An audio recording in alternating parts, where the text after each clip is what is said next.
Good morning, everybody. Welcome to City Hall, welcome to Council Chambers, and welcome to a meeting of the Los Angeles City Council for today, Friday, July 9th, 2004. The City Council meets every Tuesday, Wednesday, and Friday. Meetings are open to the public, and we do invite you to join us. For members of the public unable to attend council meetings, we can be viewed live by on your cable station, Channel 35. We can also be viewed live via webcast from the city's homepage or heard via council phone. It is now nearly 10:20 a.m., and we have 6 members present at this time, 4 shy of a quorum. But this being Friday, as is customary, we do have a number of scheduled presentations and introductions. I'd like to begin today's meeting by recognizing Councilmember Grewal.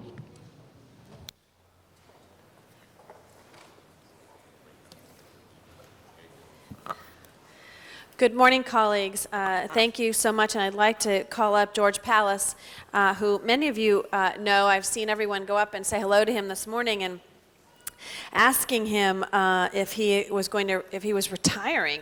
And he said, no, I've only worked 40 years. I have 6 more years to go before I retire. But today we're acknowledging George for his 40 years of service to the city of Los Angeles. And I have had the pleasure of working with George when I first started working in the city of Los Angeles for Mayor Bradley more than 20 years ago. George began his career with the City of Los Angeles on July 6, 1964 in the city clerk's office, where he worked for 5 years. While in the city clerk's office, George received 2 promotions and earned his master's degree in public administration from Cal State LA. It is really my pleasure, President and colleagues, to present a very special employee service pin to a very special employee and a constituent of my district. This pin is particularly special because not many people work as long as George has for the city of Los Angeles. I want to take this opportunity to thank, and we have a whole proclamation of words of where he worked in the city clerk's office, in the police department, in the CLA's office, and the community development department. He really has served tirelessly and worked for distinction, I believe, for the city of Los Angeles. And I'm pleased, George, that we are going to be able to present this proclamation and pin to you for your 40 years of service to the city. And in 6 more years, hopefully I'll be here and I'll present you with your retirement proclamation. But all of you can know that George Pallas is going to still serve the city of Los Angeles. And I'd like to thank George and his son, George Pallas, who is a city employee as well, for their commitment to the city of Los Angeles. If we could please give a warm welcome and congratulations to George Pallas for his 40 years.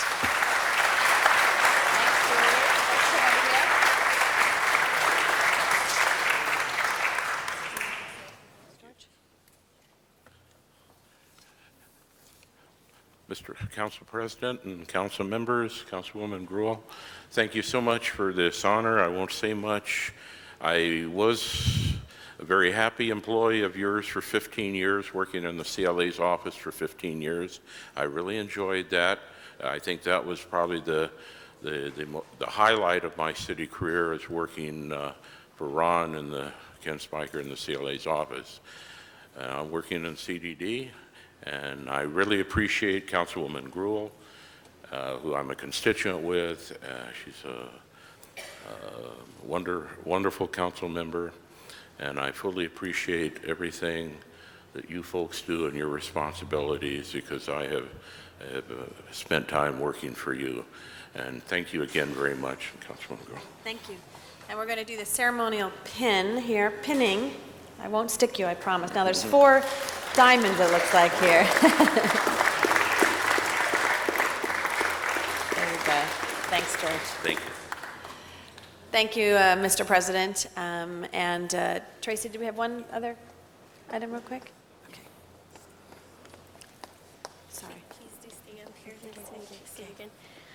Good morning, everyone. My name is Rachel Delgado from Youth for Positive Change Regional Collaborative. I'm here with my colleague, Mr. Bruce Johnson, as well as some members of the YPC student organization. Today, we are here to present City Council Member Wendy Grewal, the YPC's annual Eleanor Roosevelt Initiative Award. Mr. Johnson? Councilmember Gruhl has been an outstanding supporter of projects in our communities with regard to supporting the development of our youth. She has spent countless hours talking to young people and is a regular guest speaker at Verdugo Hills High School, located in Sunland, Tujunga. She serves as a model representative, spending time with those she represents, even those who are not enfranchised, the youth. The Eleanor Roosevelt Initiative Award. Eleanor Ann Roosevelt was one of the outstanding thinkers and social activists of her day. She served as U.S. Representative to the United Nations from 1945 to 1961. She is often remembered for her personal initiative, taking the first step to act and implement new ideas and methods. Today's recipient is known for her personal initiative and has recognized this important trait in the Youth for a Positive Change Regional Collaborative through her support of its model programs. So, Mrs. Gruhl, it is our honor for YPC to present this award to you, which reads Youth for Positive Change Regional Collaborative Eleanor Roosevelt Initiative Award. There is a better way. Find it. Wendy Gruhl. Thank you. Thank you. Thank you very much. Thank you.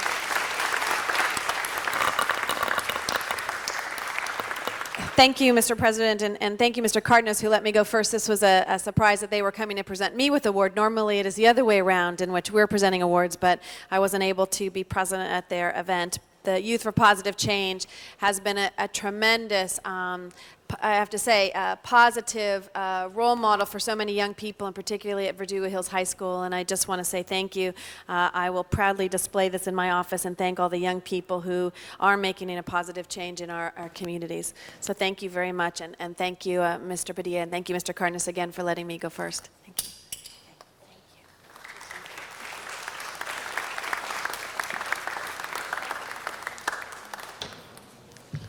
Thank you, Ms. Gruhl. For our next presentation, let me recognize Councilmember Cardenas.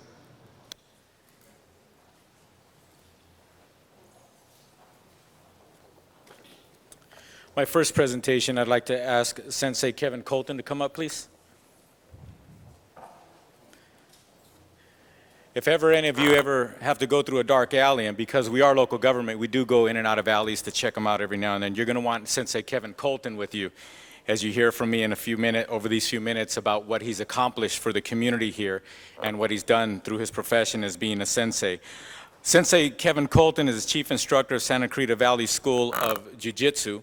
Sensei Colton is a 5th degree black belt and has promoted 25 of his students to rank of black belt. Sensei Colton is the self-defense tactics instructor for the California Highway Patrol and teaches special classes to all branches of law enforcement. In 1966, Sensei Colton had been a student of Jiu-Jitsu in Pacific Palisades and began his career as an instructor in 1971 at the Santa Monica Parks and Recreation Department. During the mid-1970s, Sensei Colton was an instructor at the Westside YMCA and Penmar Judokai, and in 1984 transformed the Granada Hills Jiu-Jitsu Kai into the prosperous and flourishing Dojo Center. Sensei Colton opened the Santa Clarita Valley School of Jiu-Jitsu in 1993.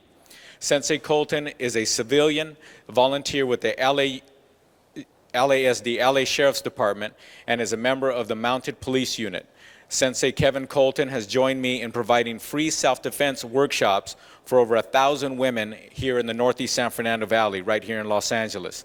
Sensei Colton has been married to his wife, Melanie, since 1978, and is a proud father of 2 beautiful daughters, Erin, who is completing her teaching credentials from California State University Northridge, and Shannon, who works for the Ventura County Fire Department.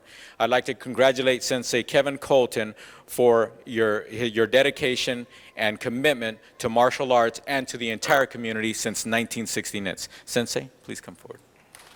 Say a few words.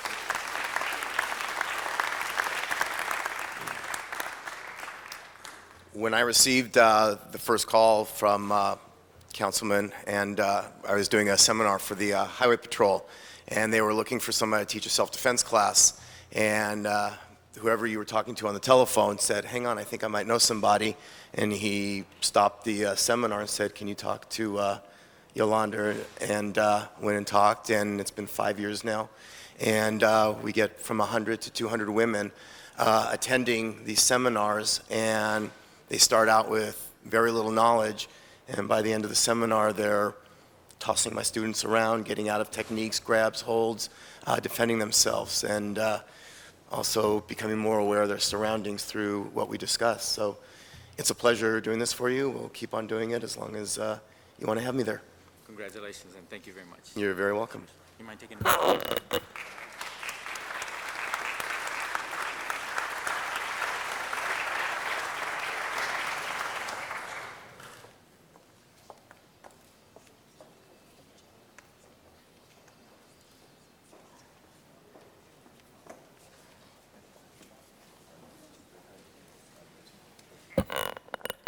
This Saturday, tomorrow the 10th, we're going to have another seminar at Polytechnic High School from 9 to 12, and the sensei was being very modest. We've averaged over 200 women every single time, and this time we've invited some men to come along and learn a little bit of self-defense, but I think they're going to be in a little bit of a surprise when the women start flipping them around by the end of the day. So it's going to be a lot of fun, but most importantly, it's very, very empowering. Actually, one woman called our office and let us know how she used the techniques when somebody tried to approach her and attack her shortly thereof, and she was a little woman, as a matter of fact, and she took that guy to task, and he did not mess with her anymore. So congratulations, Sensei, on all your wonderful work. You've empowered well over 1,000 women and families by teaching them the simple techniques that you teach them every time we get together, like we will tomorrow. So once again, thank you very much.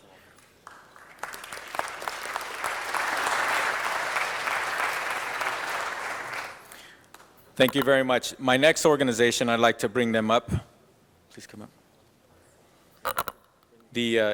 Yes, Inner City Graphics Communications Academy, otherwise known as IGCA. Can you please come forward? We have 12 students with us who are going to be future engineers, which is something that really gets Council President Padilla and myself very excited, as we're both engineers ourselves. The organization was established in January of 1996. The Imaging Science and Technology Academy, then known as the Inner City Graphics Communications Academy, worked to develop a curriculum to motivate inner city youth toward careers and post-high school education in technology with an emphasis in graphics communications. The Academy teachers are focused on working with inner city at-risk youth who had worked to their potential. Through mentoring, tutoring, and encouragement, the teachers of the students achieve what others thought them incapable of, graduating from high school, which many inner city kids find that to be a great accomplishment, and this organization has a 96% retention rate when they send these young people to college. That is phenomenal. I don't think the most affluent schools even have a 96% retention rate when they send their young people to college. That just speaks to how wonderful this program is and how this program is truly telling these young people and teaching them that they do have the potential and that college belongs to them as long as they want it.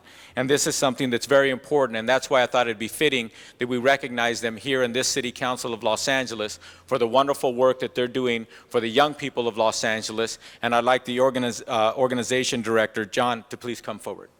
Let me say a few words. Thank you. And then pick one of the students to say a few words. All right.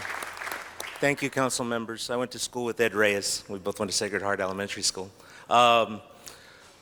We have 11 teachers that are focused on working with 180 students, and the way we pick students is if they want to join us, we don't look at grades or anything. We say, hey, if you're willing to try, that's all we care, and we work with them. And our first class that graduated from high school, the average grade point average coming in was 1.5. When they graduated with an average GPA of 3.15.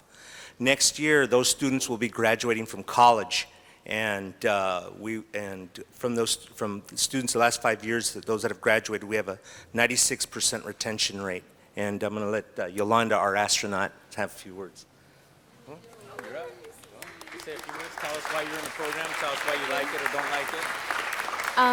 I came to this program like a year ago, and I really felt that because of the area that we were living in, that I didn't have much hope.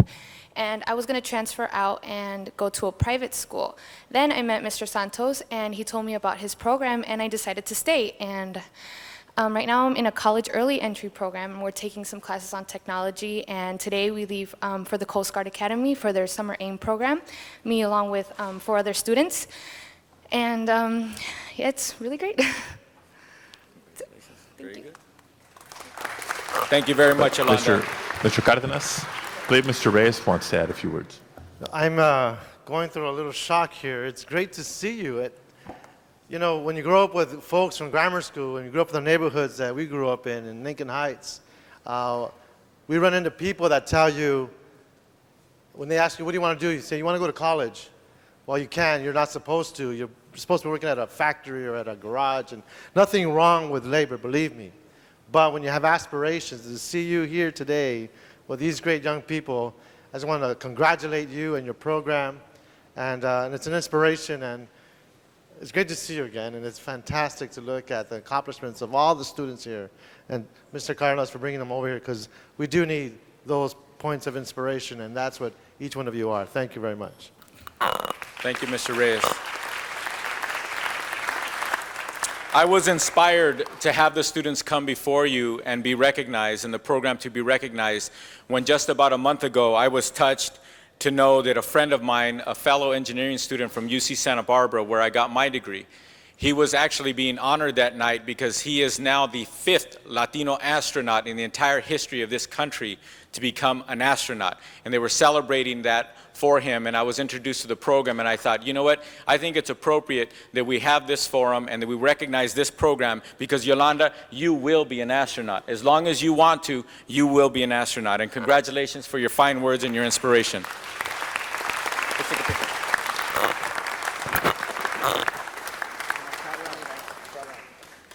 Don't be shy.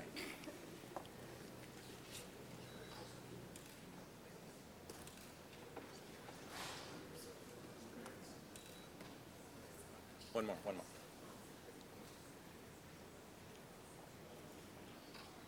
Thank you. Congratulations. Thank you.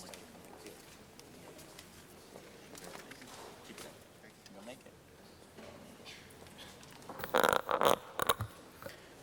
You're absolutely right, Mr. Reyes. It's unfortunate that sometimes our young people run into people who try to discourage them. My 10th grade counselor tried to tell me I couldn't go to college. And then my 12th grade math teacher laughed in my face when I told him I actually got accepted to college. But here we are now. Next, I'd like to welcome the Perez family. Could you please come forward? No, this is not an entire university. This is not an entire classroom. This is one family. And actually, not all of them are here today. Sammy Jr., Judy, Debbie, and Omar were unable to make it. But we have most of the Perez family here today. Por favor. Okay. I'd like to start off by talking a little bit about the 2 heads of the family, Samuel and Maria Elena Perez. Today I have the honor of highlighting one of Los Angeles' most treasured resources, and that is family. Samuel Perez, Sr., came to work in the United States in 1952 as a bracero in Friona, Texas, and in 1959 joined the General Motors family in Van Nuys, right here in Los Angeles. Since 1960, Samuel has been a resident of the Arleta community, and Samuel and Maria Elena Perez were married on August 6, 1967 in Morelia, Michoacán. And both the Perez family parents were educated formally under the 6th grade. And the reason why I say formally is because in Spanish, when you say something like educado or maleducado or something like that, it's a phrase. It's not just a word or two. What that means is, that means your real upbringing, the upbringing in the home. And when you hear about this family as I read on, you're going to see that this family is very well educated. And I'm not just talking about degrees. I'm talking about from the heart. I'm talking about being brought up proper and being brought up in a way that makes their family and their community proud. Maria Elena and Samuel are the proud parents of 11 children.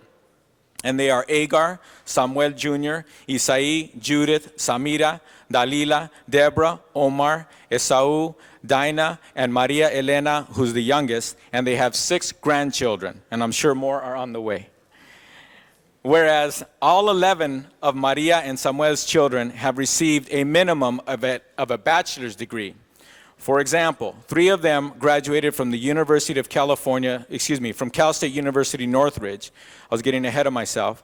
1 from Cal Lutheran University, another one from the best university in the world, California University at Santa Barbara, and 6 from Mr. Smith, Greg Smith, the University of Southern California, the Trojans. You can clap, it's okay. Mr. and Mrs. Perez have been active members of the USC family and the Latino Parents Association. They've been part of Sharp Elementary School, where their children went to elementary school, and the parish where they attend every Sunday, Mary Immaculate. Mr. and Mrs. Perez not only have supported their children to pursue a higher education, but also have supported their extracurricular activities throughout the community. In addition, what they've done is they've taught every one of their children how to play an instrument. Some of us couldn't hold a note if you put it in a paper bag, but every single one of them are accomplished musicians. All but one were members of the award-winning San Fernando High School Tiger Band, and the majority of the Perez children are members of a mariachi group or another, including Mariachi Reina de Los Angeles, which is a women's mariachi, and USC's very own mariachi. Today, we celebrate the educational accomplishments of the Perez family, an immigrant family, an American dream family. On Friday, May 14th, 2004, the youngest of the Perez family, Maria Elena, graduated from USC with a bachelor's degree. This is truly a dream come true, as Mr. Perez has personally commented to me over the years that he drove by USC and he said, "My children are going to go to school here someday." Little did he know how much the tuition was at the time, but they made it. Thank God they made it. They persevered with hard work. They persevered by wanting it. They had the ganas to say, "I'm going to get an education." They appreciate this country. They appreciate their opportunities. And they are here today honored by the city of Los Angeles for their simple and humble accomplishments of raising children proper. Congratulations.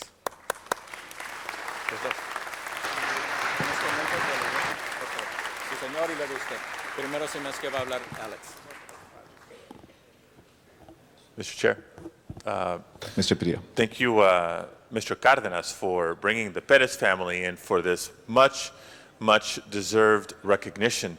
Colleagues, I think as Councilmember Cardenas mentioned, y'all might have seen an article in the LA Times that ran several weeks ago, just before the most recent of graduations. And I knew we were onto something. See, we hopefully don't take things for granted in the Northeast Valley, but I knew we were onto something when I started getting calls from you or notes from you saying, "There's this great story about this family. I'm not sure if they're in your district or Tony's district, but you should bring them into council."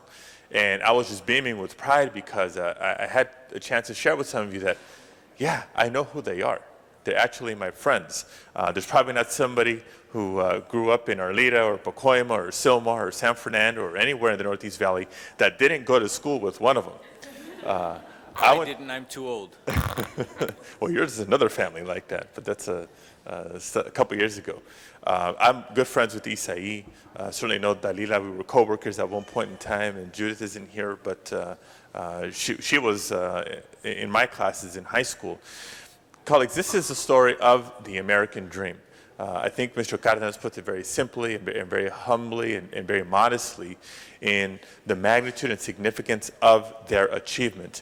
Mr. Reyes speaks all too often about role models and the need for many of our young people to have role models in our society. In the Northeast Valley, the Perez family has been the role model that many families and many young people have looked to.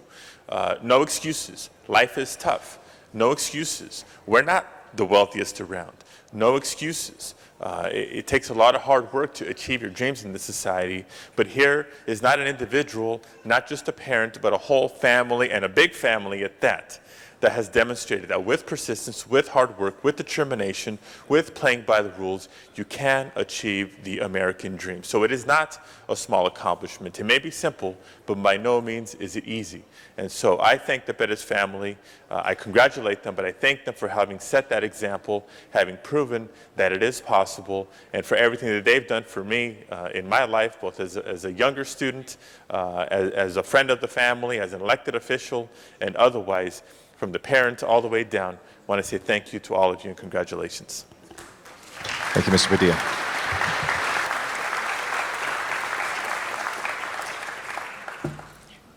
Well, I don't think I have anything to say, but thanks for give us a chance to be here in this beautiful place. And I didn't do nothing. Actually, we didn't do much, but just give them a little push. And they did everything, from study. The only thing we did is being or trying to be a good parents and do our work.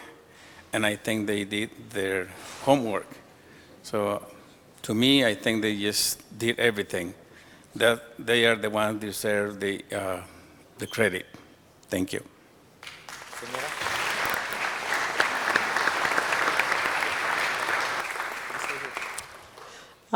Buenos días a todos. Perdón que hable en español, pero es el idioma que yo hablo. Y en primer lugar, quiero darle las gracias a Tony por habernos traído a este hermoso lugar. Y qué bueno que hacen esto, no por nosotros, sino por nuestra gente. Yo quiero mucho a mi gente latina y a todos los que nos hacen bien, porque yo estoy cansada de oír cosas tristes de mi gente, pero cuando veo que se le da reconocimiento a una persona por sus éxitos, ese éxito de mi gente también es mío. Y me da un gusto muy grande que no lo puedo expresar con palabras, de ver a Tony aquí en este lugar, a Alex, a mi sobrina Yolanda, porque ya la adopté como mi sobrina, y a todos ustedes. Muchas gracias por vernos invitado, ya que nosotros nomás estamos haciendo nuestro trabajo. Y ojalá que así como yo me siento de ver a todos mis hijos realizados ya en alguna carrera, mucha de nuestra gente también lo logre. Yo sé que no es fácil. Yo recuerdo mi esposo tuvo que trabajar mucho para lograr que mis hijos tuvieran su educación como la tienen hasta hoy. Y todavía algunos siguen estudiando para lograr un doctorado. Y yo tengo mucha fe que lo van a lograr porque ya tienen los cimientos bien puestos. Y como les digo, el trabajo de mi esposo no fue inútil. Él dice que estamos cumpliendo con nuestro deber. Es cierto, pero se sufre. Pero cuando ve uno que llegan los muchachos a la meta que ellos se han fijado, también es una alegría para los padres. Y eso es lo que le da a uno ganas de seguir adelante. Gracias, Tony, por habernos traído, Alex, y a todos los que nos conocen. He visto algunas caras conocidas. Les damos las gracias por habernos traído a este lugar y ojalá que mucha gente siga viniendo aquí, de nuestra gente y de todos los que hacen esfuerzo para llegar a la meta que se fijan. Muchas gracias.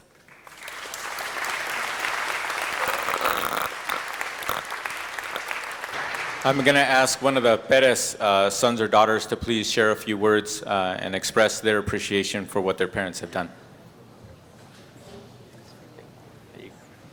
Hi, my name is Agar Perez Doge, and I'm the oldest of the 11 siblings. And I want to thank all of you for having us, not to show us as like the only family that's done this, because there's a lot of families out there with many accomplishments, but to use us as an example that regardless of what your situation is, whatever your goal is, you can do it. Because if my dad with 11 kids could send us all to university, anyone can do it. And my dad, like Tony said, he worked for General Motors. And when the plant closed down, I was actually a sophomore at USC.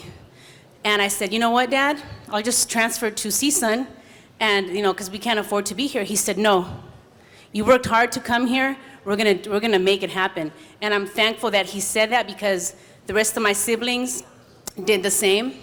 And we never used anything as an excuse not to finish. So I just want to motivate other parents and students as well. I want to congratulate the students that were honored earlier, because we need more Latinos out there representing us in every single level, in every field.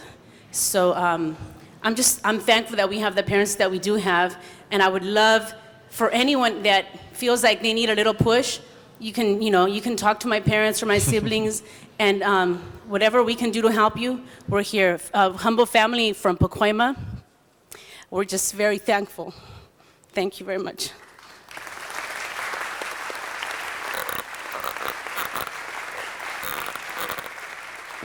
Once again, we congratulate the Perez family for them honoring us in the community by proving that this is a great, wonderful country full of opportunities. No matter what country you come from, no matter where you come from, here in this community, here in this country, you can achieve your dreams. All you have to do is want it. All you have to do is say you're going to do it and put your best foot forward and be the best you can be, and all that you can accomplish will happen.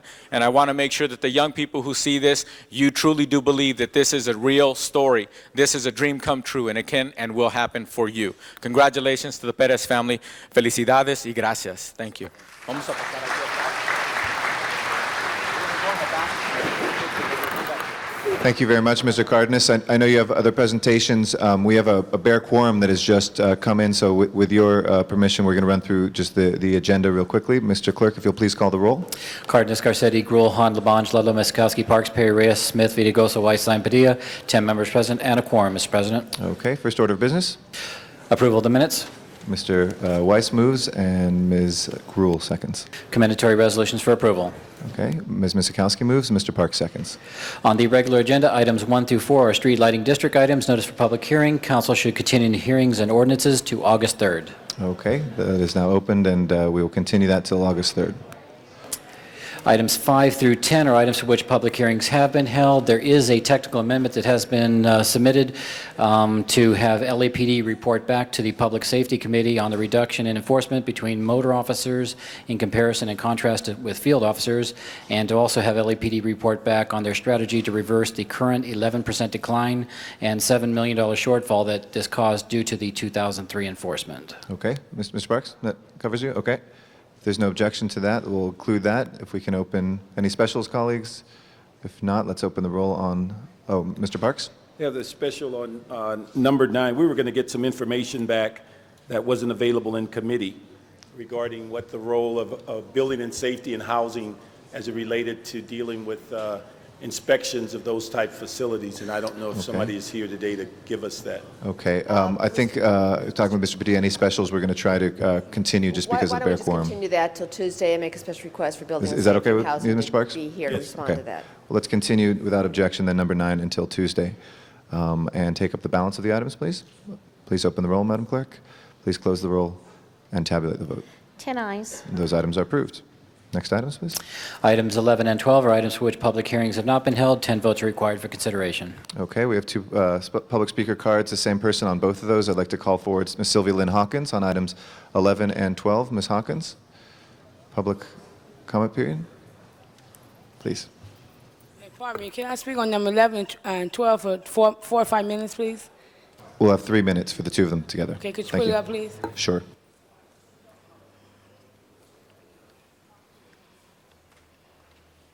Item number 11 concerning the Los Angeles Police Department violation of traffic ticket.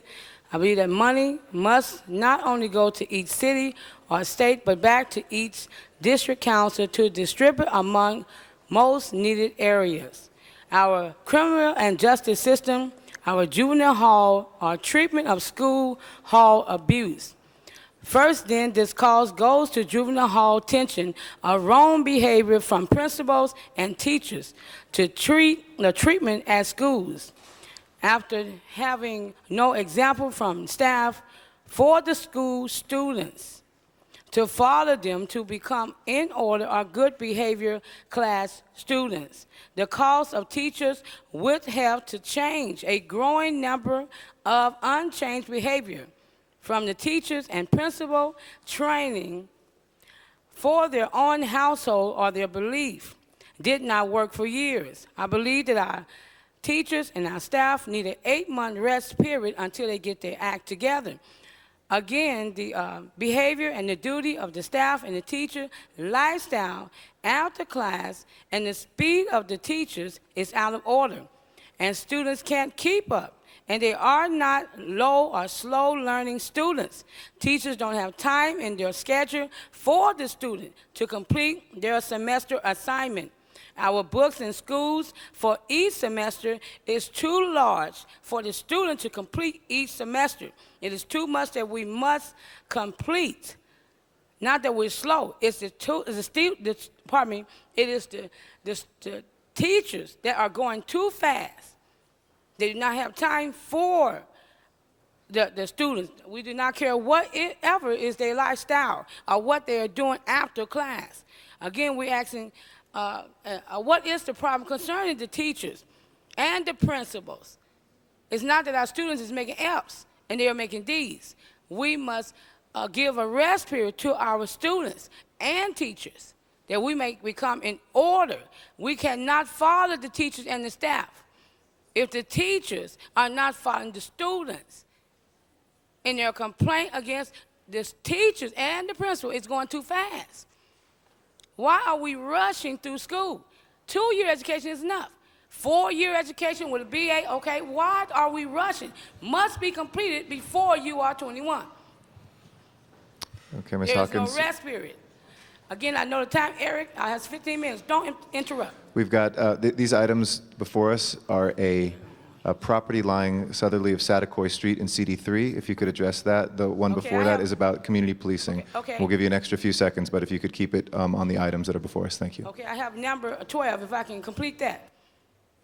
You have about 20 seconds left.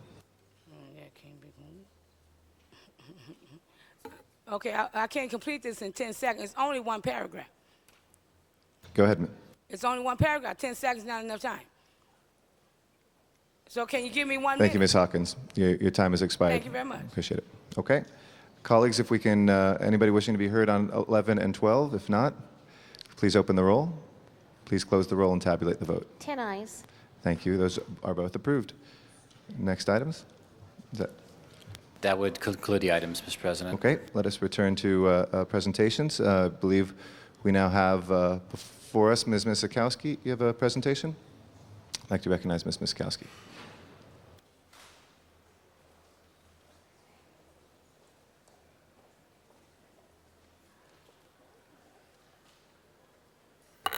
Thank you, Mr. President. We are here today to say goodbye to someone who has given us 5 years of stalwart service. And although she's not a city employee, she has been able to serve as a commissioner on what I think is the most independent commission that we have in the city of Los Angeles, and that's our City Ethics Commission. Pam Emerson served since 1999 as a member of the City Ethics Commission, and in fact, she has been elected vice president of the Ethics Commission. And she's done this in providing that service. As we know, most of our commissioners have other full-time jobs. Pam has had a very, very intense full-time job where she works as a staff person down in Long Beach for the California Coastal Commission. And in fact, I think Pam has got to be one of the original hires of the California Coastal Commission since she's worked there since 1973 and seen a lot of changes, but really was there at the ground level to help implement the coastal permits, coastal commission status, and saving our coastline, which the voters of this state voted to do in 1972. But in addition to doing that full-time, she has done a number of other civic and labor organization support activities, including a leadership role in the California State Employees Association. As you all know, each of the commission members on the Ethics Commission are appointed independently and differently. There are 5 members on the commission, each of them appointed by a different entity in the city. Pam was appointed by then pro tem of the City Council, Councilmember Ruth Galanter, and she has served, as I said, with dignity, with a lot of common sense. I think Pam has, in her work life, dealt with people who are pushing for permits, people who are opposing permits, and understanding the jumble of the world of government opportunity and permitting process. And I think she's brought that skill and that knowledge to the Ethics Commission. And it's very interesting. I think she was currently, she was on the Ethics Commission at one time where she was the only non-attorney. And so we called her the Common Sense Commissioner.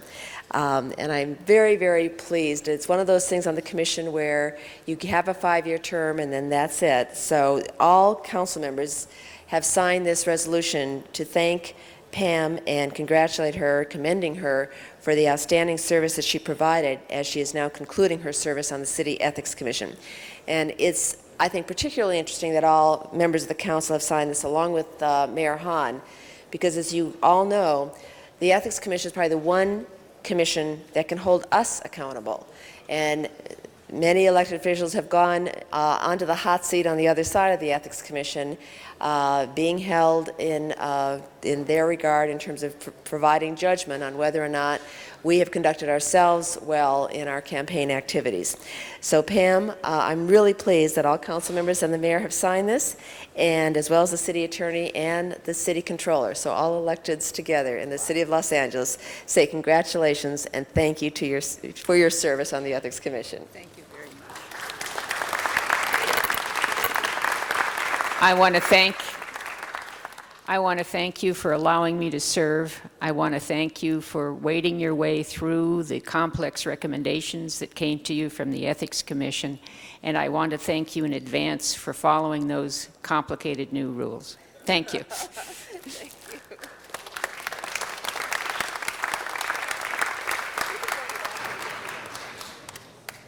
Great. Thank you very much, Ms. Mizikowski, and congratulations. I'd like to next recognize Councilmember Padilla for a presentation.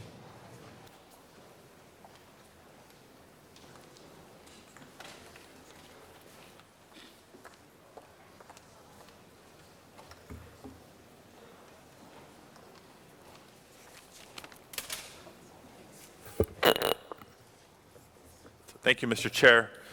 Colleagues, please join me in welcoming Barbara Bloomberg for this very special and important recognition.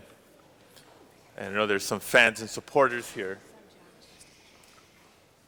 If you would all please come forward. Part of the city family, but also serving home for me too. Colleagues, this morning we are recognizing for her many years of dedicated service, both to the people of Los Angeles and beyond, a leader and a champion of Barbara Bloomberg. She's been involved in youth empowerment issues, leadership prevention, and education programs for more than 25 years, beginning with, as some of you may know, the death of her son Seth, who was killed by a drunk driver. As you can only imagine, and very few people unfortunately do understand what the death of a son in such a tragedy, a senseless accident, can mean to the life of a parent. Coping with it is difficult in the early stages, but Barbara so bravely channeled that experience and turned it into a positive, fighting for other youth on a broad number of issues. But her first big accomplishment, in many people's opinion, was in 1981 when she became the founder of the very first chapter of MAD here in Los Angeles, Mothers Against Drunk Drivers. And it was through MAD and its movement that the country, not just Los Angeles and California, but really the country, has instituted harsher penalties for drunk drivers. It's through MAD that we have achieved, I think, more and more progressive and successful levels of driver education programs through our schools, and certainly increasing alcohol awareness and education programs for both young people and adults. As big of an accomplishment as that is, that wasn't enough. Barbara clearly saw that the needs and issues for young people were much more broad than that, much more comprehensive than that. And so she began to embrace other issues of importance to the lives of young people. She became a regional coordinator for the Friday Night Live program in the San Fernando Valley. Program that I participated in both as a young person and later on as a volunteer when I was in college, where she's gone on to touch the lives of thousands of young people and their families. And so it's really a great story. We talked about the American dream and the Pettis family that was up here earlier. I think what Barbara represents is yet another one of those dreams that's possible, turning a tragedy in one's life, the worst of tragedies you can imagine, into a positive, channeling the energy in a way that even though an individual has suffered a great loss, we can contribute to society and make the lives of other people much better for what we have lived through for her many, many contributions. The city of Los Angeles is grateful, and people from around the country are grateful, and I have this resolution to present to Ms. Barbara Bloomberg.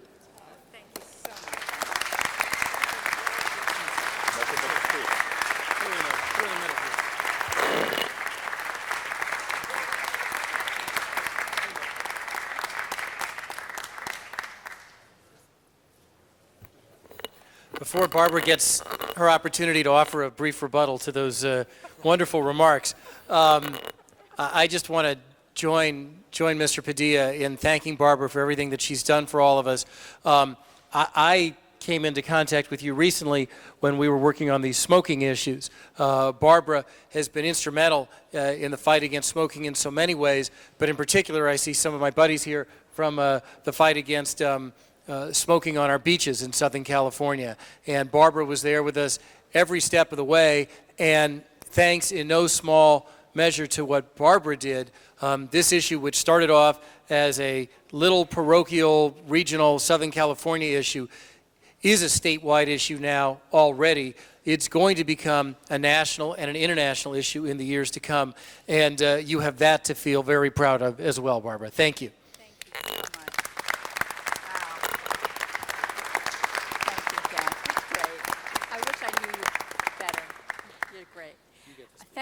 Thank you very, very much. I am so humbled, and I'm feeling so honored and grateful for this privilege to be here today. And I accept this graciously, and I also, and gratefully, and I accept it on behalf of all of those.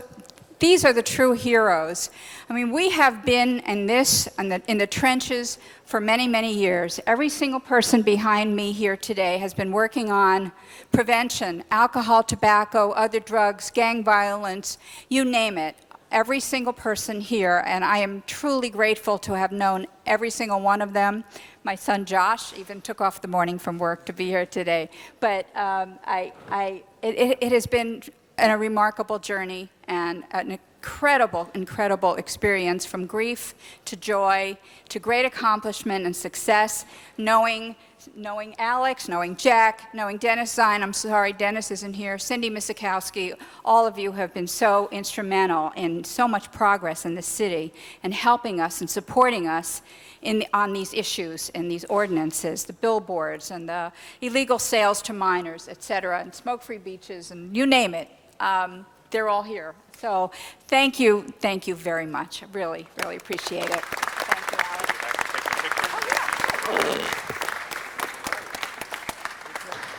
Thank you very much, Mr. Padilla. I'd like to recognize next Mr. Reyes for a presentation.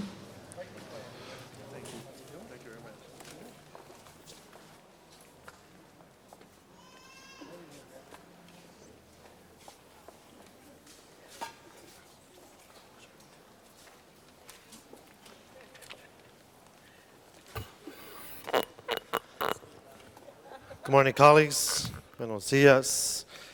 It's been a great morning. We've seen so many different types of accomplishments and entities, individuals. Today I have two presentations. First, I'd like to call up Mr. Matt Toledo. It always gives me a great pleasure to recognize a business when they achieve certain milestones in their respective history.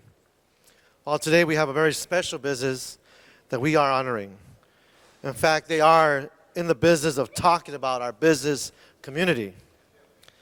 Members, with me today, I have Mr. Matt Toledo, who is the president and publisher of the Los Angeles Business Journal, who this year are celebrating their 25th anniversary. Let's give them a round of applause, folks. 25 years.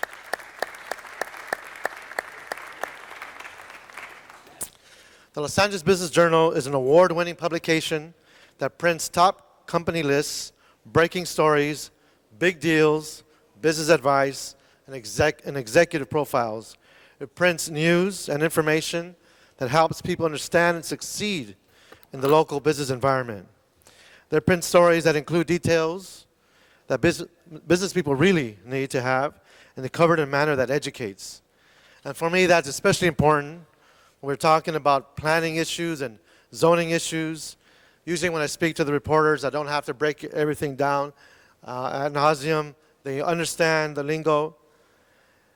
And it's important because when we talk about zoning matters and business development environments, the Business Journal is there for us to articulate those points. The LA Business Journal's readers number over 200,000. 64% of the subscribers are in top management. 40% are millionaires. 70% are college graduates. So when we talk about who makes this economic engine run, obviously it's a compilation of many of these stakeholders, but more important, it's about information. And we now all know that information is power. So have everyone speaking to each other to understand these environments, especially when you're dealing with such pivotal and controversial issues like inclusionary zoning and how we deal with our business taxes, changes in policies affect our priorities. They are the publication that concentrates on these matters. So I want to thank them for their hard work, Mr. Toledo for taking time out of his busy schedule to join us today. I'd like to present at this time the certificate signed by each council member with its share of whereases, and hopefully make some great wallpaper for your office.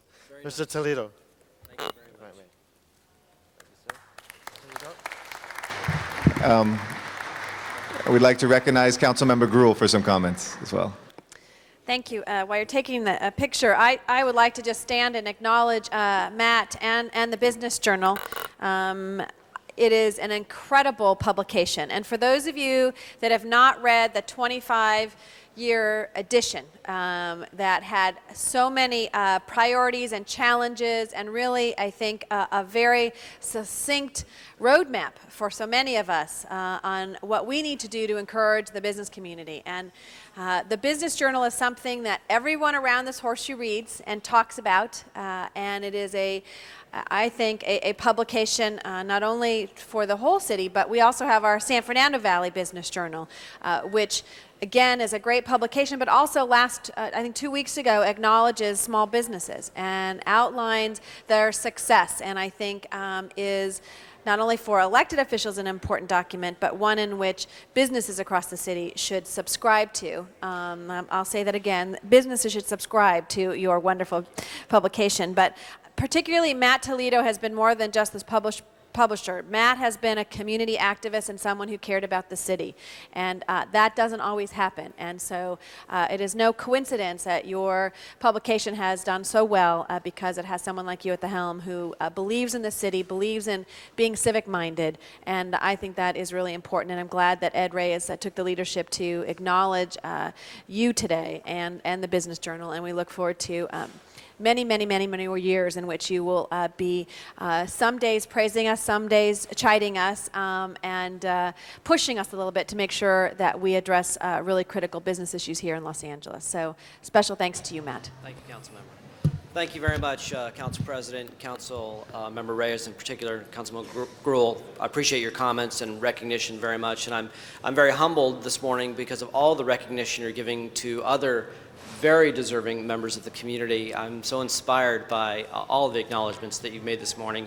And on the occasion of our 25th anniversary, I'm very pleased that you took a moment to acknowledge our paper. I'm very proud of our organization and our commitment to the community. And on behalf of all of our reporting staff, my executive team, my editor, Mark Lachter, I just want to thank Council for this recognition and just taking a moment this morning to acknowledge us. Thank you very much. Thank you, ma'am. Thank you, Mr. Toledo and Mr. Reyes. For our next presentation, let me recognize Councilmember Eric Garcetti. I have one more. Oh, I'm sorry, Mr. Reyes. Okay. Council, colleagues, I'd like to call up Daniel Thomas Munoz.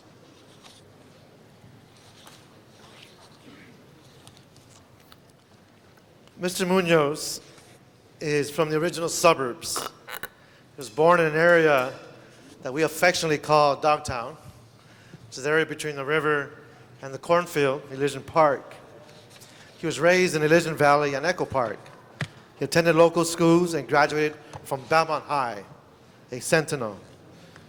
He's a board member of the Angelino Heights Historic Preservation for over 9 years, from July 95 to June of 04. He was then appointed by then Councilmember Mike Hernandez. He's a 24-year member and current president of the Angelino Heights Community Organization, founder and past president of Friends of the Echo Park Library, founder, past president of the current board of the Echo Park Historical Society. He's a graduate of the 1995 Coral Neighborhood Leadership Program of Echo Park. He's a founder and steering committee member of the Echo Park Association. He's also a member of numerous other committees that are community-based. And for me, when I met Danny, he was one of the few folks that was engaged with the whole preservation movement, sitting on the board. What struck me was his ability to deal with those folks who reflect the whole spectrum of the economic scale.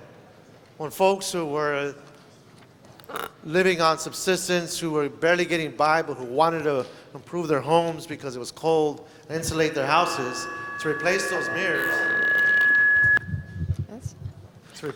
mirrors, those windows, in a way where it fit their budget, Danny lent a compassionate ear. He was able to deal with also the millionaires or the up-and-coming millionaires. So his skills in communication and making people feel important and dealing with them with respect was truly, for me, an awesome experience, because not very often that you can find individuals who can deal with that spectrum in such an easy manner. So Danny, I wanted to thank him for all his hard work. These are what I keep calling the unsung heroes, people who work in the background, who don't receive all the accolades. But every once in a while, you want to point them out and just thank them for all their hard work. So with great appreciation, present this certificate to Mr. Danny Munoz for your continued work and dedication to the community and your commitment to serving on the Angelino Heights HPOZ board. Thank you, Danny.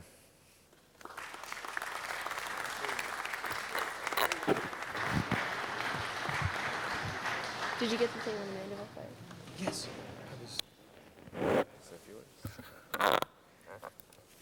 Honorable President, members of the City Council, I'd like to take this time to thank you for inviting me to this beautiful historic building that you all had a part in the restoration.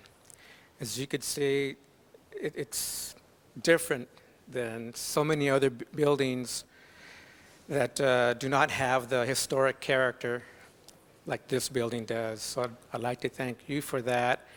And I'd like to thank Mike Hernandez, who was the councilman when I was appointed to the Historic Preservation Overlay Zone, and having the confidence that he had in that appointment.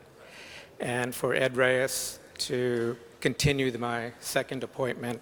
I really appreciate that. And just want to say that we need to have young children start out with volunteerism, because that's how I got my experience, and it stays with you and you get a very good feeling. I'd also like to thank my parents, of course, because they taught me about reading and learning about the history of California. So they were avid readers. And also thank my significant other of 24 years for being there, helping with different projects, putting up booths, taking down booths when we have different functions in the city, and for being there and having many empty dinners without me because of going to meetings and just being there. So with that, I thank you all, staff members and field deputies, chiefs of staff. They were always there when you need them.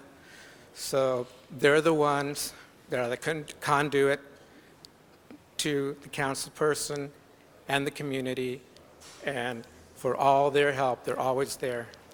Thank you, and thank you, Councilman Reyes. Thank you.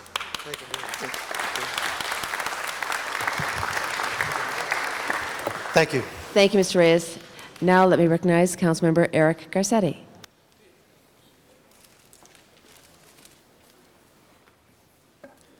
Thank you very much, Madam President, and colleagues and members of the public, folks who are watching on Channel 35.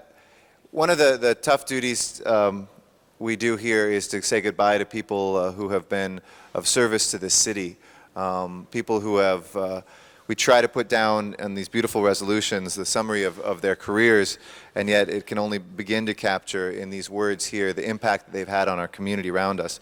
One such fellow who we are bidding goodbye to today is Mr. Ed Griffin. We know at the Housing Authority that under Mr. Griffin's leadership, we have been able to not only put people in public housing and give hope to families, but also to innovate and to change the way that we look at affordable housing here in the city of Los Angeles. And I want to thank personally Ed for his tremendous service and run down a little bit of the things that he has done in his time here with the Housing Authority. He joined the Housing Authority in 1983, so he's been with us for more than 20 years of dedicated service. And he's really worked in all phases of the Housing Authority, the breadth and the depth reflected in what I'm about to describe. In 1988, he became the Housing Authority's planning officer. And among other things, he assisted in developing and negotiating the workout plan, which really helped get us out from under our troubled status at the time that we had. Under his tenure, he was also responsible for obtaining over $120 million in added revenue to the Housing Authority, a number of sources, whether it's grants, waiver of our pilot obligation, operating budget revenue recoveries, and other sources as well. And he's really been the author and the force behind many of the procedural changes and the policy changes and programs that we have implemented in the last few years, including some of the work that he did in Section 8 housing to institute an abatement process, helping to negotiate that with the Housing and Urban Development Department. In 1993, as the team leader for the successful $50 million urban revitalization demonstration grant program that rebuilt Pico Aliso. And I think Pico Aliso, just east of downtown, was really exhibit A for some of the ways that we had done public housing in the past wrong, not through any bad intentions, but we've seen that throughout the country. We now have New Pico and Las Casitas, and when you drive through there, it really is an extraordinary turnaround for folks who had spent, I used to mentor a young boy who lived in Pico Aliso project, and to just see that area transform itself because of Ed and the Housing Authority's good work and leadership is remarkable. Ed also not only showed passion, but compassion as well. He brought with him, after he served in Peace Corps in Guatemala, he worked at Vista as well in public housing in San Antonio. So his career in public service started at a very young age, and something that he brought and continued those experiences both from abroad and other places in the U.S. to here. And he strongly believes in making public housing and communities a better place to live, and believes that Section 8 housing really can be a vehicle of hope for families, a vehicle for improvement of neighborhoods. And lastly, Ed has mixed a fervent desire to care for staff and residents alike. He's given a sense of purpose to his work, an accomplishment for the work that our city does in public housing. And for those who know him, he's always infused it with humor and made sure that folks are having a good time while we're doing good as well.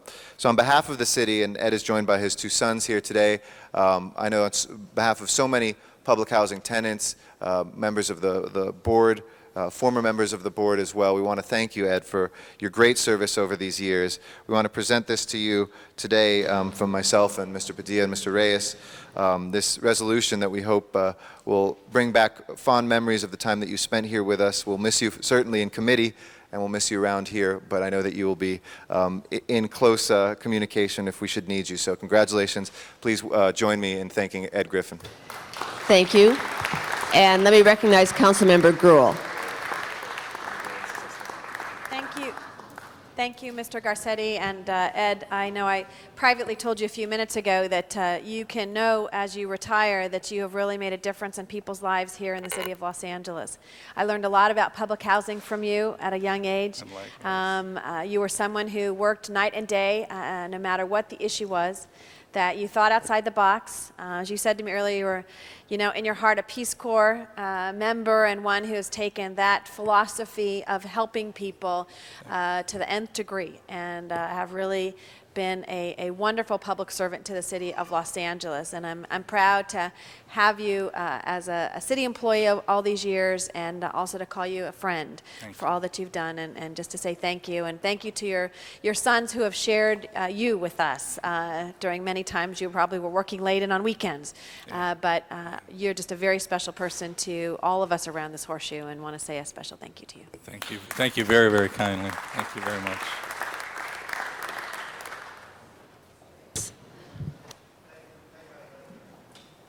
There are times when you have this project that's tough. You've got these conflicting issues. You've got time issues. There's not enough money. And when you're sitting in that room, you see a gentleman like yourself there, and you see this brain trust, you see this experience, you know it'll get done. And one way or another, it happens. And sometimes we're riding by the seat of our pants, and sometimes we just don't know what's going to happen until it gets to council. And those are harrowing moments. But many years we spent together working on that, and I got to say, you're probably one of the most humblest and quietest that I've run across in that whole process. And for that, I thank you.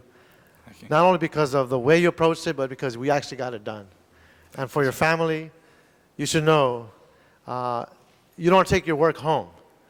But the fact that he accomplished so much for so many families in the city says a lot about what his contribution has been like for our city. So I just want to thank him in front of you, because I believe there's great sacrifice, and as Councilman Garcetti has mentioned, a lot of time, a lot of moments you miss, but believe me, there are many, many families out there that have a roof over their head because of you. Thank you very much. Thank you very much, Councilman Reyes. Thank you. I thank both Councilmember Gruel and Councilmember Reyes for those kind words.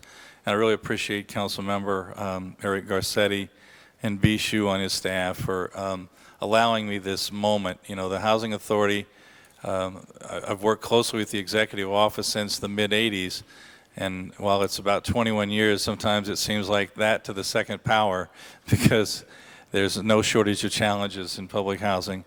But your predecessors and yourselves, I have to say, the City Council plays an important, pivotal role. Even though there's an independent housing authority with an independent executive director, by keeping your finger on the pulse of what's going on there, and as artfully and graciously, but accurately and concisely as you are eking out some of the challenges that the housing authority has, and in a constructive manner assisting the authority. The Housing, Community, and Economic Development Committee, kudos to Councilmember Garcetti. I didn't think that Councilmember Gruel could ever be outdone in terms of running that committee. And you guys are real close. You're neck and neck, 1 and 2.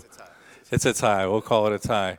But I want to thank all of you. I want to thank Councilmembers Villaraigosa and Councilmember Hahn, who are not here. They have the preponderance, the majority of public housing. But again, as a staff member who's sort of worked behind the scenes all this time, I'm tremendously honored to receive this. And please keep your finger on the pulse of the authority as it moves to its next generation, and as it needs some seasoned, experienced talent in the new team that it's going to be hiring. Keep your eye on that. And thanks again for everything. I appreciate it. Thank you, Ed. And we have one more final presentation. That will be Councilmember Parks.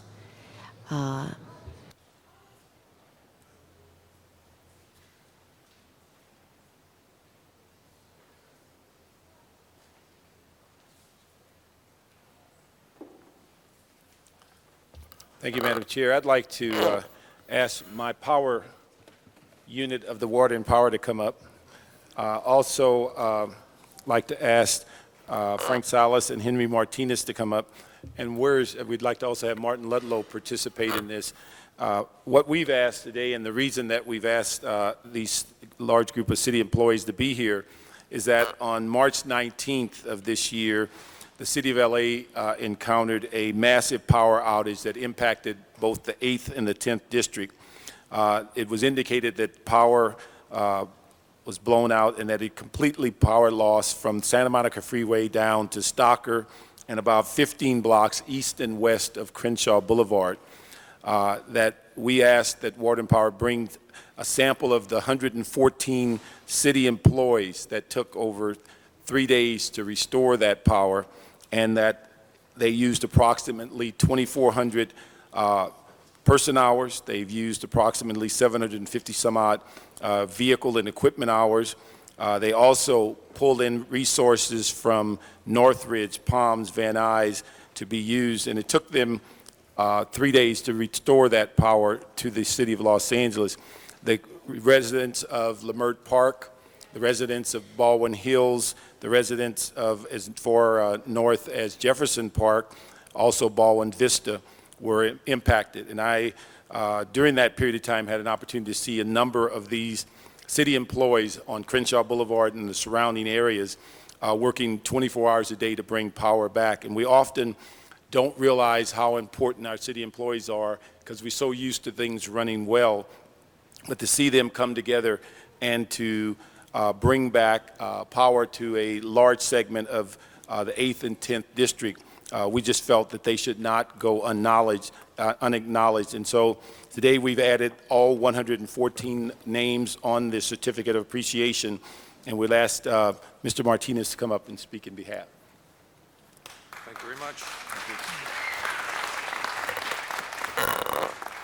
Councilman Parks, council members, thank you for the recognition. This is just a small sample of the dedication of the employees at DWP have in behalf of the customers of, I'm sorry, I want to say a few words. And I want to just introduce, well, I can introduce them all, but I do want to have Terry Jackson say a few words because he is the superintendent in charge of this district. Terry.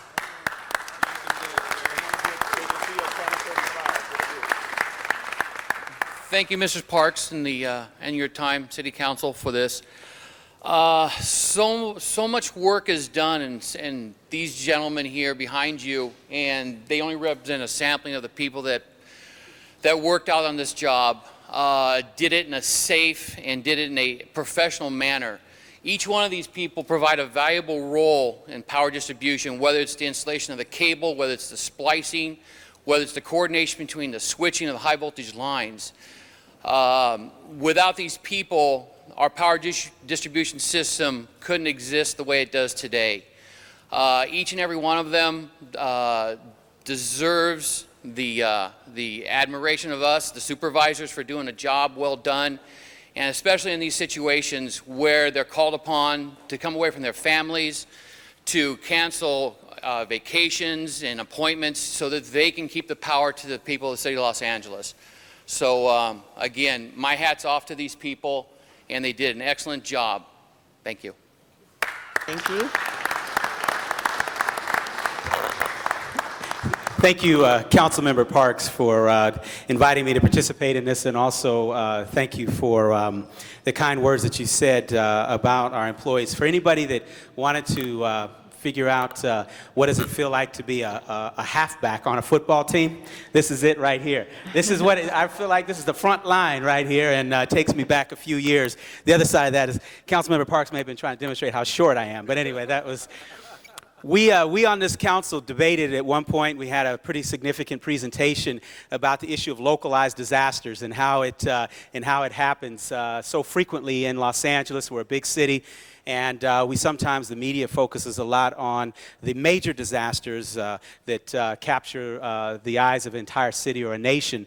But when we have a localized disaster, such as the one that Councilmember Parks is recognizing these city employees for, it is really their heroism that brings services back to the taxpayers, brings services back to the communities, and it can be very difficult, very inconvenient, in some cases even life-threatening when we have asthmatics and so forth that have to deal with some of the aftermath of some of these small localized disasters when certain types of equipment don't function, or in some cases a lot of moisture builds up in the cases of water spills and so forth. So I am honored to be here with Councilmember Parks, honored to be here with our great DWP employees, and as always, thank you all so much for the work that you did on behalf of both the 8th Council District and 10th District constituents, and anytime I'm going to play football, I want you guys with me. Thank you. Thank you, Mr. Mr. Ludlow, and Mr. Parks, and to DWP Power Workers. Members, that was our last presentation, and the city clerk has informed me that we have lost a quorum, so we will not be able to continue and conduct any business here today. But I have been informed that there are some who have adjourning tributes. So at this time, if there is, would everyone please stand for adjourning tributes?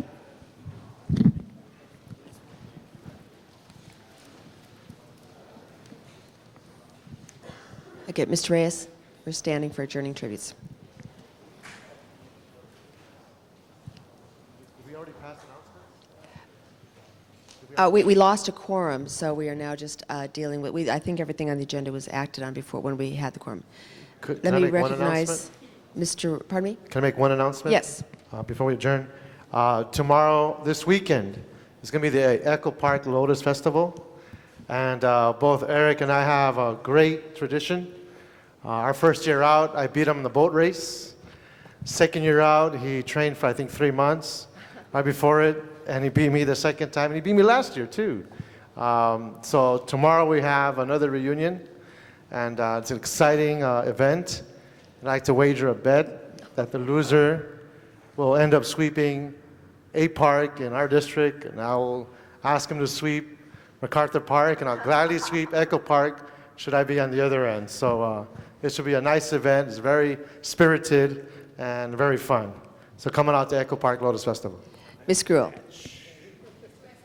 Remember, but when I worked in the mayor's office, we challenged Gloria Molina when she was a city council member for a boat race, and we won that year. So maybe next year I'll get my staff to come and we'll Come on compete. down. And Bring it on. But it's a great event. It's a wonderful, for our people around the city, it's an incredibly, I think, enlightening and cultural diversity, and just a great day to enjoy Los Angeles. So we'll be out there cheering for both of you.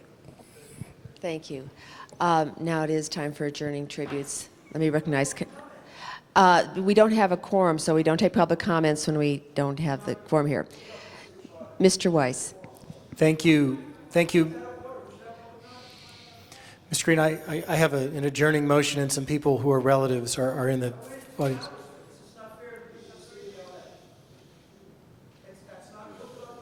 Pardon me? Mr. Green, I have some relatives of someone who passed away here with us today. If you could, thank you, Mr. Green. Colleagues, I'd like you to join me in adjourning today. It's a very sad occasion, and we're joined by my friend Jim Lynch, who is the outgoing president of the Century City Chamber of Commerce. Jim is here with his family, his wife Beverly, and his daughters Patty and Annie. They're here because Jim's brother passed away far too early, just recently, a month or so ago, in a bicycle accident in Colorado. Jim's brother, Emmett Joseph Lynch, was the director of information technology for MCI, and he is survived quite tragically by his wife, Dana, his 2 young children, his daughter, Kelly, and his son, Ryan. He's also survived by family members you see here, as well as his sister and his parents. It is an awful tragedy that has befallen the Lynch family, and all of us extend our sincere condolences to you at this very, very difficult time for you. Mr. Parks. Thank you, Madam Chair. I'd ask that we adjourn in memory of Vivian Marie Anderson, Los Angeles resident since 1950. She moved here, gave birth to her first son in 1951, followed by birth of her second son in 1953. She and her husband, Booker, joined the Prosperity Baptist Church in 1962. Over the years, she's worked in several capacities, including teaching Sunday school, directing the choir, working as a church historian, and directing the vocational Bible school. As a pastor's wife, she was active in the Baptist Ministers' Wives and Widows Union. Ms. Anderson was very kind and looked upon as a leader within the community. She was born August 5th, 1928, passed away at the age of 75 on June 24th. Funeral services were held at Praise of Zion on Saturday, July the 3rd, and she's survived by her husband, Pastor Booker Anderson, and her son, Donnie. Also, it asks that we adjourn in memory of Norris Simon III, born in Huntsville, Texas on June 6, 1972. He relocated to California with his mother, Carla, in September 76. He attended Century Park Elementary School, Henry Clay Jr. High School, and Washington High School. He also attended the First New Christian Baptist Church, recently engaged to Chavon Hill. He was unfortunately killed on Wednesday, May the 19th. He was only 31 years of age. Thank you. Mr. Padilla. Thank you, Madam Chair. Colleagues, ask that you join me in adjourning in memory of Alma Rose, who passed away this past week. And Alma is mother of Ed Rose, very active member of the Pacoima community. Among other things, aside from his business dealings, he's one of the co-founders of MEND, Meeting Each Need with Dignity. And it was certainly his upbringing by his mother that has produced Ed to be one of the most charitable, giving people that I've had the opportunity to work with in the Northeast San Fernando Valley. Everybody will remember her as a wonderful woman who embodied the human qualities of patience, compassion, and charity. Our hearts go out to her family. Thank you. I would also like to ask the council to adjourn in the memory of one of our firefighters, Mark D. Pearson, who was on active duty as an arson investigator, and on Wednesday suffered a heart attack. He had been working with the city since 1977 as a firefighter, and as I said, was promoted to arson investigator in 1982. The funeral services will be tomorrow at St. Cyril's Catholic Church on Ventura Boulevard in Encino at 10 a.m. Council is adjourned. Oh, excuse me, call the roll, please. I guess we don't call the roll when we don't have a quorum. We're adjourned. Mr. Smith. The fact that we have stayed here after a quorum and done business leads me to believe that Mr. Green's request to speak should be honored, that any citizens that want to speak should have the right to. As long as we continue to broadcast on Channel 35, then we shouldn't object to the citizens having the right to also utilize that service, and we should not adjourn. If there's no objection, we will go ahead, ask the council members who are here to remain for public comment. We have a number of cards. Let me call the speakers at this time. 10-minute public hearing. Mr. Duke Russell, Mr. David Moreno, and Mr. Joe Sina. Please come forward.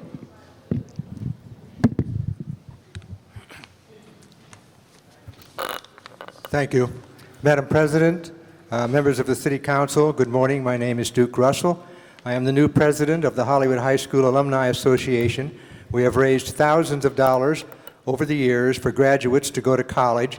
Many have to go to Los Angeles City College, whose grass sports field was destroyed in December for an asphalt parking lot that belongs where the huge commercial golf driving range opened for big business recently, including 2 public restaurants and a golf retail shop.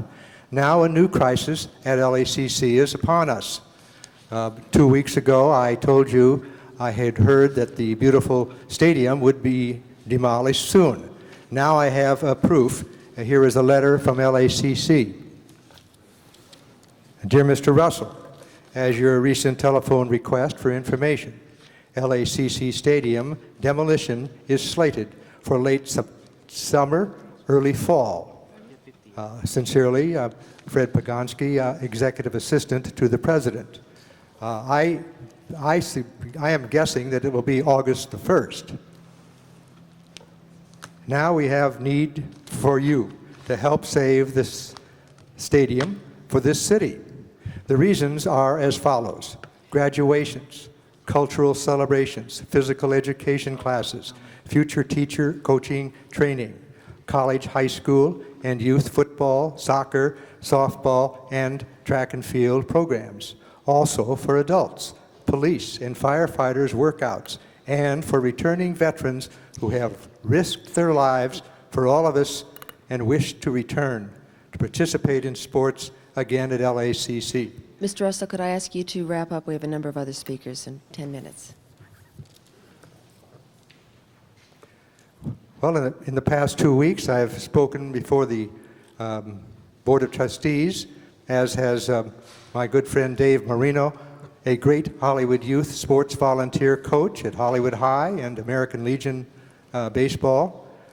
We asked them to use eminent domain and Prop AA bonds to buy out the golf investor, just as they are using eminent domain and Prop AA bond money to buy a building downtown for their headquarters. They will use $17.5 million, and I think that they should do the same for the students at LA City College. I'm going to have to ask you to Thank you conclude. very much for listening, and let's save the stadium and rebuild the sports fields for the kids of this city, or they'll be Thank on you. the streets. They have no place to play this summer. Dave Moreno and Joe Cena. Hi, I want to thank you for the time. I sat here this morning, it was 10 o'clock, and I listened to you all recognize the small businesses in the community, and I think it's wonderful. Which brings me to a point. This is my third visit to the City Council. I'm with a company called Superco Products. I'm representing about 17 small businesses who do business with the Department of Water and Power. There has been a contract that is forcing the Department of Water and Power to go to a mega contract to purchase only from the large corporations, and they're trying to kick us out as small businesses. This is absolutely discriminatory. You know, we as sales reps in the business we're in work extremely hard at what we do. We work strictly on commission. We don't get a salary. Sometimes I wish I had a city job so I wouldn't have to worry about workers' comp, things of that sort. But you know, when you take away our right to make a living, how would you feel if you couldn't feed your families? You know, and really, I had a meeting with the materials and logistics manager a couple of weeks ago. I was called in along with several other salespeople, and at that meeting I was lied to and deceived, diverted over to maintenance departments, and as the meeting was closing, he gave me several referrals into maintenance departments rather than the janitorial side. Which I think was wonderful. I was happy, you know, I thought everything was fine because he said everything's going to be fine. All of a sudden a memo comes down 2 weeks later, they're not allowed to buy from us anymore, or from any of us anymore. You know, when you... Mr. Cena, could you please wrap up? Yeah, I will.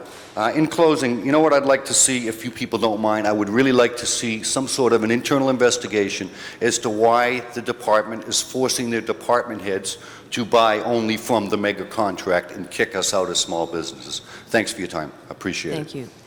The next speakers will be Melrose Larry Green, John Bush, and Lisa Lee. I will stick to under 2 minutes. Thank you for extending this, Mr. Smith. Thank you very much.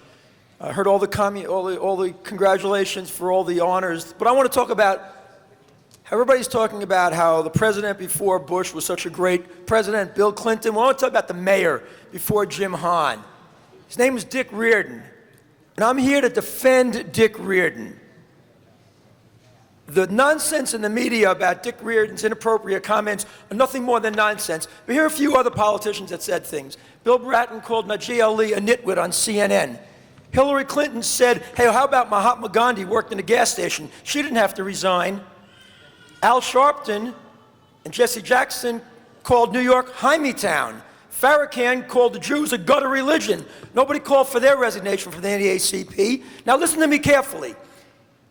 I could line up every kid that's been given a scholarship or a computer by Dick Riordan, and the line would stretch from here to Boyle Heights, from here to Century City, and from here to Downey. I am sick and tired of this abuse of Dick Riordan, and it's about time that people on the city council who are here because of Dick Riordan stood up for him. And if no one else does, you can email me at melrose1@earthlink.net, because Dick Riordan's going no place, and I know Governor Schwarzenegger is watching this, and I know that the mayor's office is watching this, and shame on you in city council for not backing Mayor Riordan, and I back Mayor Riordan 100%. Thank you, Greg Smith. My new book, Why the Clintons Belong in Prison. Thank you. I'm Melrose Larry Green. Have a great weekend, and have a good convention, by the way, to all my Democrats. I have a lot of respect for John Kerry. He's a vast improvement over Bill and Hillary Clinton, and I'd much rather see Teresa in the White House than Hillary. And have a great vacation and a great convention. The next speaker will be John Bush. I don't know if I can follow that, but I'll give it an attempt here. I know it's tough to follow. It's a tough act. I'm also here about the issue with Department of Water and Power and a mega contract. And I'd like to ask each of you, possibly, I guess it would end up being a rhetorical question. I don't expect any response. For what reason would you want a contract in place to purchase your supplies? We look at cost. We look at the quality of products. We look at the products that are going to best suit our needs. The contract that is in place now has completely eliminated all of these items. The contract in place now is being forced down the throats of those who use the products and those that purchase the products. They're not the products that they wish to buy. They're not the products that do the job, and they're costing the city and the department a higher price than if they were to buy them from the actual distributors. The company in charge of the mega contract is not a distributor, it's a redistributor. Any of the quality items that they get for the department, they have to go to another company to purchase and then sell them to the department at a higher price.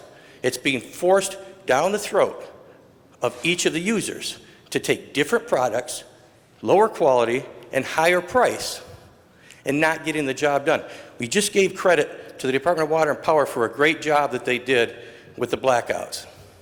If they had to use inferior products, if they had to change a product every week because someone pushed it down their throat, charged them more money so they had less of their products, and made them use something that was not of standard for what they needed, they wouldn't have been here today. There would have been other problems. That's what's happening now with the department, with the janitorial supplies, the cleaning supplies. It may seem quite nonsensical to some of what products you're using, but the fact is, these facilities are not being taken care of properly because they don't have the products to do so. Number one, because of the quality. Number two, because they can't afford to get enough products because they're paying double for the products that they are getting. Thank you. Thank you, Mr. Bush. Lisa Lee, Yingmian Wu, and Susanna Tartaglo. Lisa Lee? Mr. Wu? Hi, good morning. My name is Yingnian Wu. I'm a practitioner of Falun Dafa and an associate professor at UCLA. I live with my wife, Lisa Lee, in Jack Way's District 5. I want to thank the mayor and the city council for your support of our Falun Gong events in the city of Los Angeles. We truly appreciate. I'm also here to let you know how the Chinese consulate at 443 Shuttle Place in Los Angeles has interfered with our rights and the rights of other Falun Gong practitioners. On April 10, 2004, the Chinese consulate planted bushes on the grass parkway in front of the consulate, thus removing the remaining free area that our Falun Gong practitioners have used for peacefully protesting the escalating persecution and the genocide against Falun Gong in China. By planting the bushes, the Chinese consulate has interfered with our rights to freedom of expression, freedom of assembly, and our right to peacefully appeal. The city inspector told us that no permits were obtained for planting the bushes or shrubbery, and we can only conclude that it was therefore done illegally without obtaining the necessary city permits. Mr. Wu, can I ask you to sum up? Yeah. All right, thank you. Lisa Lee? Can I speak for my wife? All right, very briefly. So we again asked the city council to return the parkway to a flight lawn area before it was illegally planted over the bushes. And we ask this of you on behalf of millions of Chinese citizens that are being persecuted in China and who have no means of appeal available to them. So this little area in front of the Chinese consulate was being used to appeal for the stop to the genocide based primarily on the jealousy of the dictator in China, Jiang Zemin. So I hope that the city council will take action and you will help millions of practitioners in China. They are innocent and they are being persecuted. Thank you very much. Thank you. The final speakers will be Susan Tartaglio, Miguel Angel Perez, Jose Hernandez, Samuel Chavez, Eduardo Sanchez, and Sandra Marie Miranda.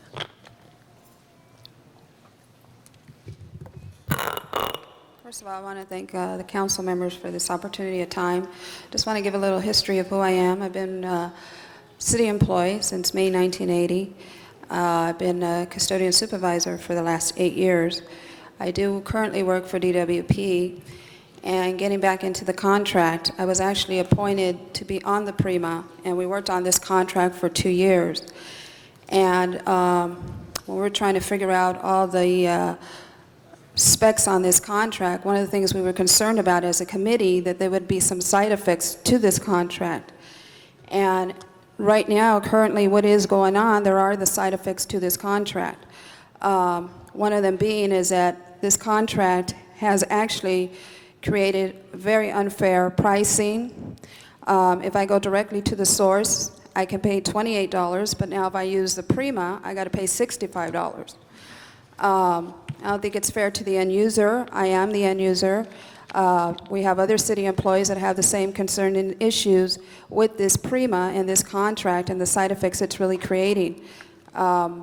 I right now responsible for 3.5 million square feet throughout the city of Los Angeles with DWP, along with another supervisor who's not here today. This contract was supposed to be one of these contracts that were supposed to be looked at to see if it would really work for the city of Los Angeles. And what we're finding out with a lot of end users, in reality, it's not working. Pricing's outrageous. The quality and service that we want to continue to get, we will not continue to get. There again, I'd like to say that I hope I can look to you guys for support and help in really looking into this because it's not working. This money that's being spent, I mean, you're talking, if not hundreds of thousands, $1 million, if not more, that could be saved and rerouted back to the city of Los Angeles and put into a more positive use for another issue or whatnot. Ms. Miranda, can I ask you to sum up? And so I'd look to you guys for support and help on that. Thank you very much. Thank you. Final group of speakers.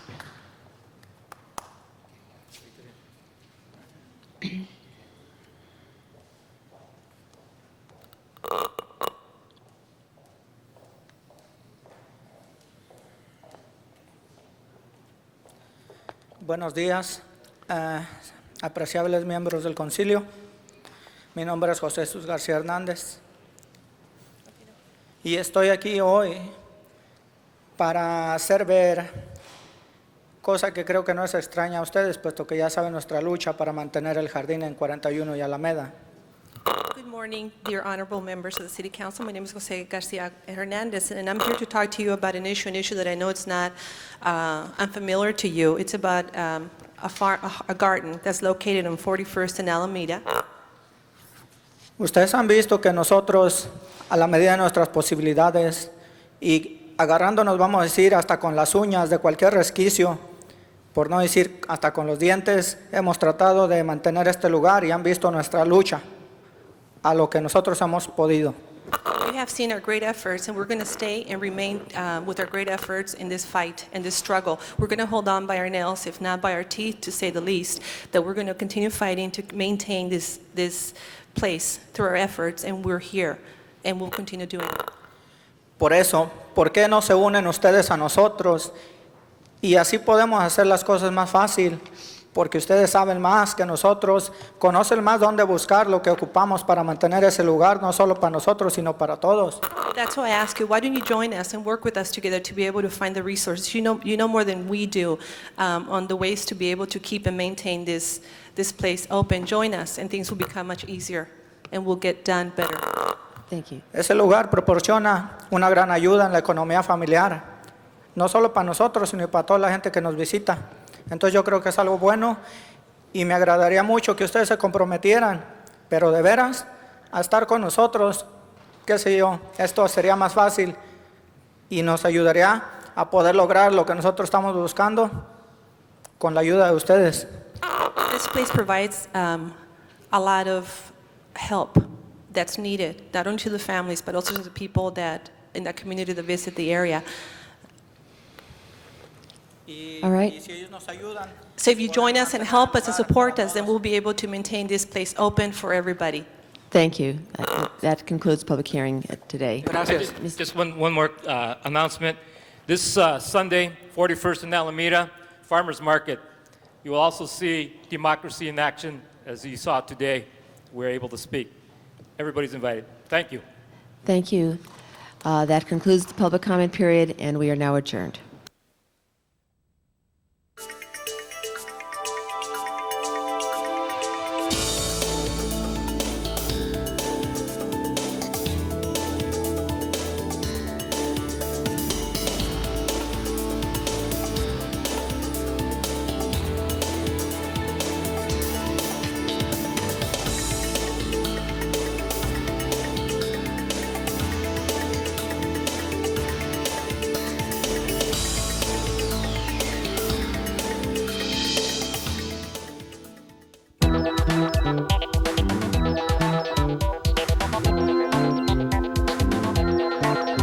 You are watching LA City View, Channel 35. Your city, your channel.